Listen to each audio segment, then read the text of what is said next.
Here is square number 7, the Torii Gate, the next design in a Voyage East knit-along. In this video, I'm going to talk about working in target colorwork using bobbins. I'm working on the Torii Gate square, and in this square we have to make bobbins for several of the colors. As you can see on this chart, I need 3 in number 61, the bluish green, and 2 in the red. And as we go a little further up, 3 in the yellow, number 35, and so forth. So I am using in this demonstration, I'm using purchase bobbins, plastic ones. This is a small one looking like a little fish. And here's a larger one. So I'm going to make, depending on how much of the yarn I need for each section, I will use different size bobbins. So here I've cast on with my long tail cast on and purled 1 row and have made a bobbin for this particular color here because I'm starting on the right side row. So this is going to be my first bobbin. I have made 2 smallish bobbins for the 2 red sections there. And I need to make 2 more for the blue. I have 1 here, and I'm just going to demonstrate how you start making this bobbin. All the bobbins, this particular bobbin has a little slit right here at the top. So you just catch your yarn in that slit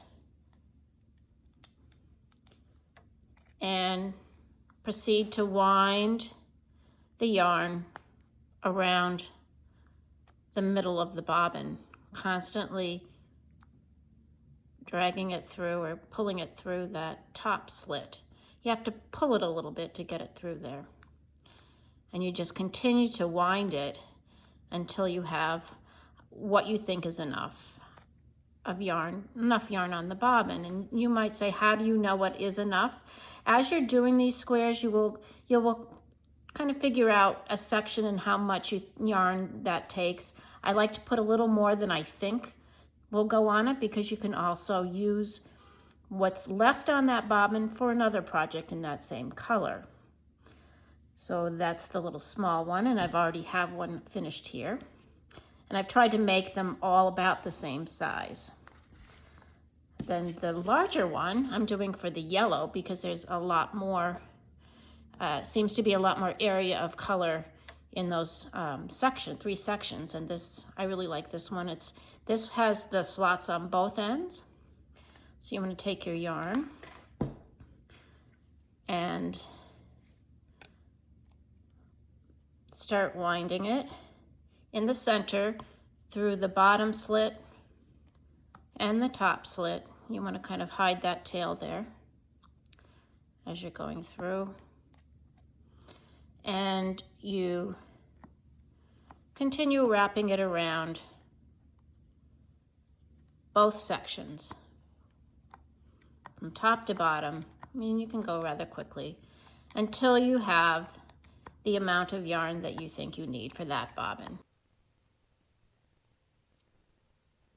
I've worked about 1/3 of the way of the chart, and I'm now going to work row 24, which is just knitting all the colors as they appear in the row before. And here I'm showing you all the bobbins in place and how I'm going to work with these bobbins. What I like to do when I've finished with them is try to keep the bit of yarn a little bit short so that when you do have to untangle them, it's not so hard. So I'm just going to purl across this row using my bobbins. Now I'm using this first bobbin here, and I want to take a little bit of yarn off of this one so that I can work to the next red section. So I simply just purl across. Okay, so I'm now getting ready, 1 stitch away from the red section.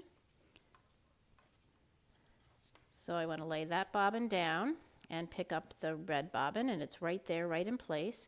Take a little bit of the yarn off so I can purl the next 4 stitches and make sure that I twist that yarn. So I'm going to bring the red yarn under the yellow so that I can catch it and twist it around there and purl those 4 red stitches.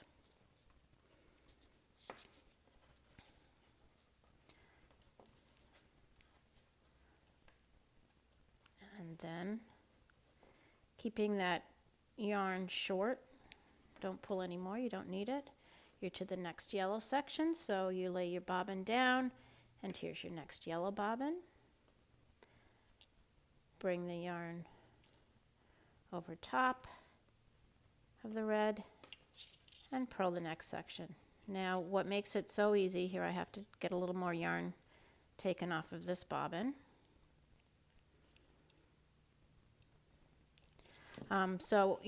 What really makes it very easy is when they're on these plastic bobbins and they get all twisted, which you'll see sometimes at the end of the row, they'll be all twisted.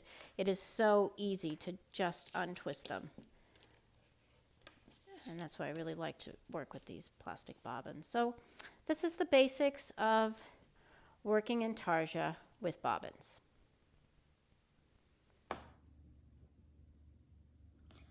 Now, if you don't have plastic purchased bobbins, you can actually make your own. And there's a really fun technique called the butterfly technique, and I'm going to demonstrate that now. So you take the end of the yarn and wrap it a few times around your index finger, like so. Then you're going on your left hand, and then you're going to bring the yarn behind your thumb, wrap it around, and then over and across to your middle finger, and then back across, making a figure 8, wrapping around your thumb and your middle finger, always creating a figure 8 as I'm doing. I'll do this slowly so that you can see what I'm doing. So you're going in opposite directions, and you can see a figure 8 forming in the center. You want to keep wrapping it. Try to keep that as even as possible until you have a fairly decent sized butterfly, as we like to call it. And I do it a few more times, going a little bit quicker. Once you get used to it, it's actually quite soothing. I really like to make these. So I have what I believe is enough for my butterfly, and you cut the yarn, leaving a bit of long strand. Now you want to knot this end strand around the center. So you pull a little loop in the front like that, bring the tail underneath and through that knot, and then tie a knot and pull it a little tightly. And you might want to do that twice just to be sure that the center of that butterfly is nice and secure. And pull that end under and through. It's a little tricky with 2 hands, but there you go. Pull it through, make a second knot, and tie it tightly. Now, the yarn that you were previously wrapped around your index finger is the yarn which you'll be pulling from.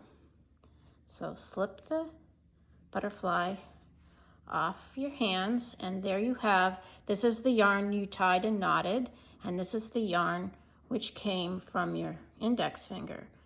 So if you do this correctly, all you need to do, see, you have a nice, lovely butterfly, easy to when you're knitting to unravel it. And when you need a little more yarn, you simply pull